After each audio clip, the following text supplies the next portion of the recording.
Hey guys, it's Xenofang here, back in another Division video. Today we're going to be going over another build I have made for 1.7, and it is going to be based around survivability. So, I pretty much have been sitting here and been just going over builds that I think are practically useless. For instance, the M870 build I posted a little while ago will do with shotguns. It is to improve the shotgun game and to make it so that you still have a build that'll work with semi-automatic shotguns or pump-action shotguns. But today I was going over another build that I actually think is very, very useless within the pre-existing meta. But now since we have the Ninja Bike within 1.7 and will be within 1.8 and stuff like that, and therefore from now on will be the way it is, there's a couple new builds that are very unique. And I think one of them is now having the capability of matching Nomad with another 3-piece. And of course I chose to go with Banshee because Banshee gives you 10% damage to enemies out of cover, which is multiplicative damage and not additive. Or for instance, if I went with something like, where is it? I think I have some Predator's Mark on me. If I went with like Predator's Mark or something like that, I would only get 8% plus damage, additive damage, not multiplicative. Now the good thing is if you decide that you want to go with something else than Banshee, you could go with Predator's Mark as a substitute, just for the fact that you get the 10% reload speed and it can be useful within PvP. But for the most part, I like the 10% damage to enemies out of cover, and of course the currency's not that bad either if you're trying to get the easy funds. But for the most part, it is mainly about that 10% damage and the additional life you get with Nomad. Now the thing with it is that Nomad honestly isn't good on its own. The 15% health on kill used to be really good way back when, but it's just become so practically useless within PvP and PvE because it just doesn't apply a good enough heal to you whenever you get kills.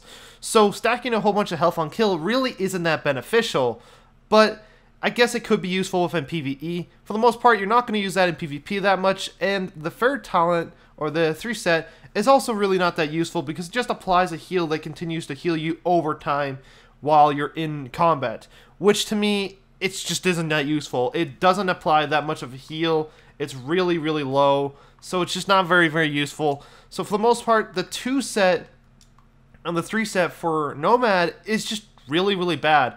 Now, in 1.8, who knows, they might address this and might change the 2-set and the 3-set. And who knows, maybe the 5-set and 6-set might be even really, really good in the future. But right now, it is 1.7, and I'm going to be basing it off of what we have right now. And of course, the extra heal, or extra full revive, or extra life you get every 4 minutes is honestly better than the 2-set and the 3-set. It's still worth giving up not having a 2-set and 3-set just for the fact that you get an extra life. It's like having an extra recovery link, but every 4 minutes. So technically, in a way, it does come back faster than your recovery link is. Now, the good thing about this is a really, really, really good solo build, and it also gives you variety on weapons. Now, you guys can see that I have chosen a lightweight M4 and MP5ST. These are the most common used full auto weapons in the game. They're just the most powerful, and personally are my favorites, but you could go with other weapon types. You don't have to use those specific weapons since you're going to be using Banshee. Banshee gives 10% additional damage to enemies out of cover, period, on any weapon you use. So you can use it with any weapon type, it doesn't matter, but these are my particular ones I prefer to use. Honestly, my main one to go to is the MP5ST with the hurried, competent, and responsive, just for the damage it gives me and the reload speed so I can stay in the fight a little bit longer and deal a little bit more damage.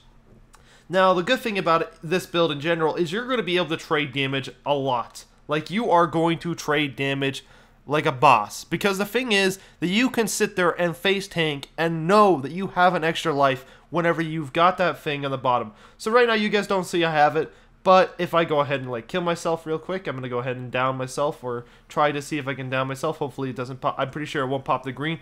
It'll pop the Eller one before the green. So you'll see. Bam, Nomad procs, and then you see at the bottom that the thing goes on cooldown. So whenever you don't see that symbol down on the bottom and you have Nomad on, that means that the heal is active and you can use it at any time, or the instant revive is active. Now the good thing is if you have like a recovery link as well while playing solo, you technically have 3 lives. So you can just sit there And if you, like, for instance, me, whenever I go into the Dark Zone and I try to take on a 4-man group that's actually half decent, you know that you can't really take those guys out, but you get close enough to maybe taking 1 or 2 guys out by yourself. With this build, you're able to take out the full squad just for the fact that you have 3 lives and 3 chances to kill that squad.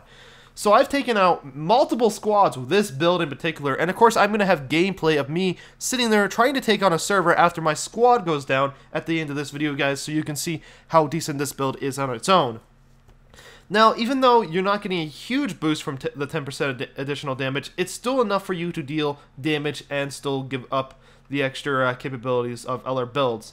So for me, this is one of the absolute best solo builds in the game, just for the fact that you can, get health on kill when you're killing NPCs, and the extra life is extremely good within solo activities within the Dark Zone. And of course, like I said, if you're playing by yourself, you get the recovery link that activates on its own as well, so you technically have 3 lives. This is super, super good, and it's just absolutely amazing. Now, let's go ahead and go over the build itself. I've already kind of explained what pieces you're going to be using. You're going to be using 3-piece Nomad with 2-piece Banshee, and of course the Ninja Bike Message Bag, so you can get the 4 set for Nomad and the 3 set for Banshee. But what did I roll this for? Well, as you can see at the top left corner, I've rolled for a decent amount of firearms and then used a nothing but skill power mods or electronics mods. This is because healing in this game is so important. You need to have that capability of healing with a good heal, and if you don't have that capability, you're not going to be able to withstand fights. Now, of course, I'm using 2 heals, so I'm using like the med station, for instance, as well. It's super good because, you can, that's pretty much 2 heals you have, then you have the extra life, and then if, of course, you're playing by yourself, you have a recovery link. You have so much healing capability, it's ridiculous. It's going to be extremely hard to take you out if squad tries to roll up on you. They're going to try to avoid you just because you're going to be a pain in the ass to deal with. You're just going to be so tanky, you're going to take so much damage, and you're going to be able to heal. You could spec a little bit more into electronics if you would like, but I personally feel like having that additional damage from the firearm stats, as you can see, I've got firearms rolled here, firearms rolled here, firearms, of course, rolled here, firearms on my backpack, firearms on my gloves, and, of course, all 3 stats on the holster. So firearms is a must, and then of course, like I said, all electronics mods. Now I have electronics and skill haste, electronics and skill power, electronics and health. It's kind of a mixture of electronics mods. You can choose however you would like. You can go health electronics mods, skill haste electronics mods, or for instance skill power and electronics mods if you'd like. I just chose the ones that I had particularly on me at the period of time and put them on the build to see if it would be half decent as it is. And even though it's still not min-maxed, it does phenomenal within PvP. Now, on my chest plate, of course, I go with health. If I had the capability of rolling skill haste on this, I would. It'd be firearms, skill haste, health, and ammo capacity. But this is the best I have right now, so enemy armor will have to do for me right now. I have health on kill. Personally, get rid of health on kill if you have the capability. Roll for skill power, but that's what I have, so I had to go with it. It actually kind of pairs nice with the what is it called, 2-set health on kill you get from Nomad, but honestly, like I said beforehand, it's really not yet useful within PvP, so really don't worry about it. This is perfect. Health and what is it called, firearms. Personally, I don't really worry about the minor attributes because even if you're stacked into shock resistance or flame resistance, you're never going to get to that 100% mark, so it doesn't really matter how much you get shocked, you're still going to have the same duration as you regularly do. So I go for usually damage to elites if I can get it on there, just so I can do some more damage to NPCs if I need to. It's really nice to kill off an NPC and get that on the move while you're in PvP if it's necessary.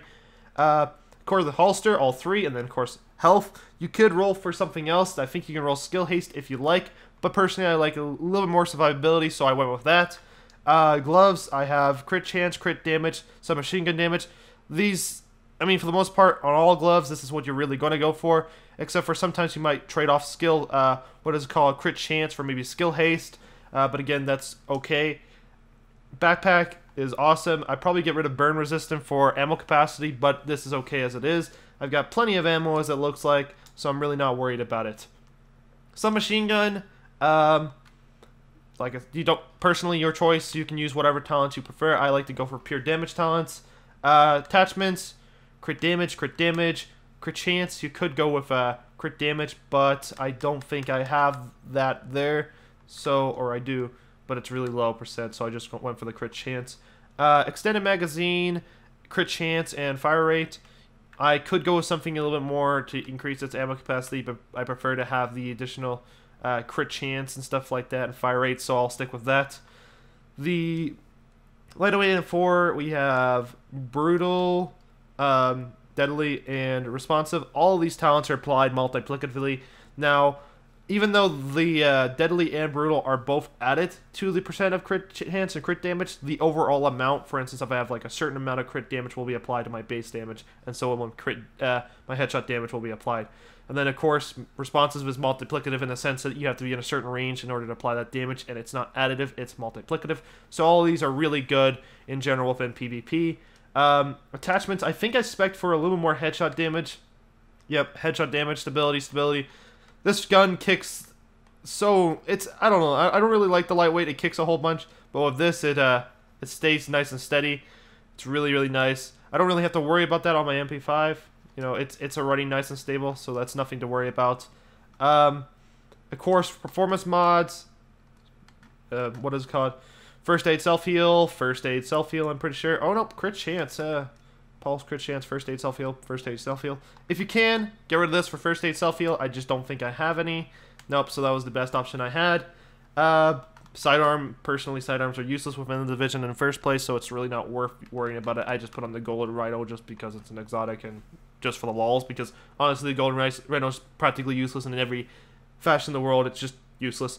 So, for the most part, that is the build, guys. Talent-wise, let's go ahead and check that out real quick. So I have Combat Medic, what is it called? Critical Save, Strike Back, and I think On the Move. If you're playing by yourself, you can probably just get rid of Combat Medic for maybe something like Tactical Advance or Triage, because there's a little glitch that goes on with Critical Save and Triage, allowing you to get a little bit more cooldown with what is it called, Strike Back. But I would like to stick with this whenever I'm playing with my team. Skills, already went over this. Heal and then another heal. You can go with a pulse if you want. But, you know, I probably should be using a pulse anyway since I have that extra pulse critical hit chance, but, you know, I don't have. It doesn't really matter. I just wanted something to fill up the spot, so you could go with crit, or you could, you can go with pulse or first aid. Alright, well, other than that, guys, let's go ahead and transfer into the portion where I'm going to show you some gameplay. It will be, of course, a different microphone than I usually use right now, because this is whenever I use recording. When I do in-game recording, I use my headset. So on that, I hope you guys enjoyed this video. Hopefully this was useful for you, and I hope you guys enjoy the rest of the gameplay. Thanks for watching. Bye, guys.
slots have expired.